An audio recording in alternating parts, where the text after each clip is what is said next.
Thank you, Nilafar. Now let's discuss the social implications for the packaged food industry as we go towards 2025.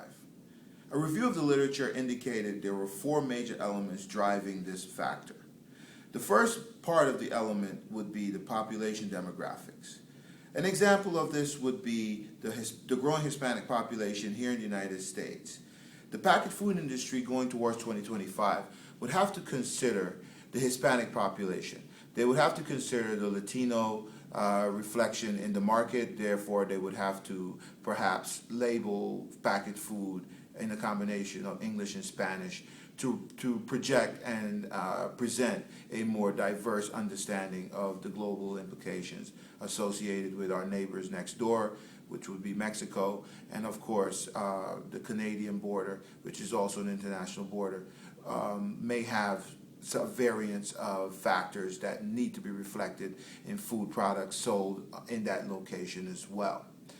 Also, the values of the population that's being targeted will be a major factor for the packaged food industry to consider as they plan for 2025. What are the social norms of each population?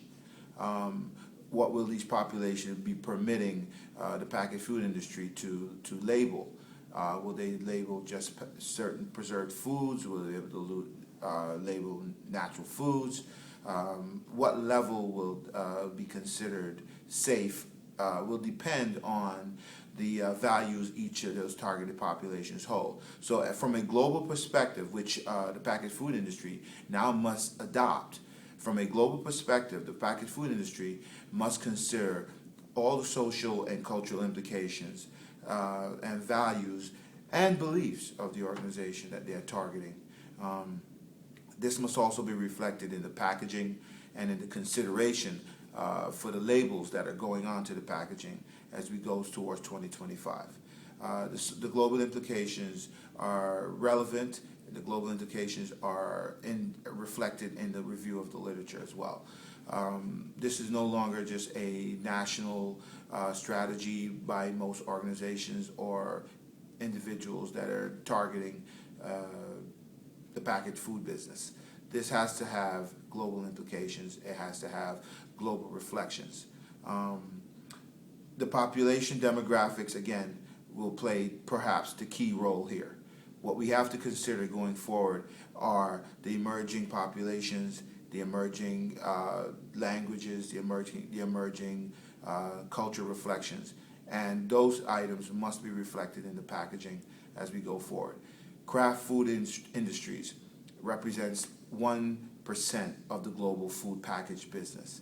Having said that, companies like this have to feel that they need to integrate in order to globalize their products and services.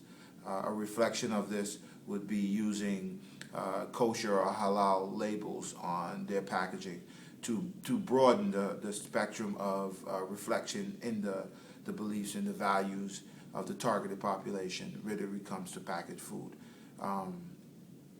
A global perspective has to be adopted by these major companies like Kraft, like Unilever, like Mars Corporation, like Nestle, in order to facilitate the growth of the world market, since 95% of the world's market is still ripe for exploration and control by players in this packaged food industry business.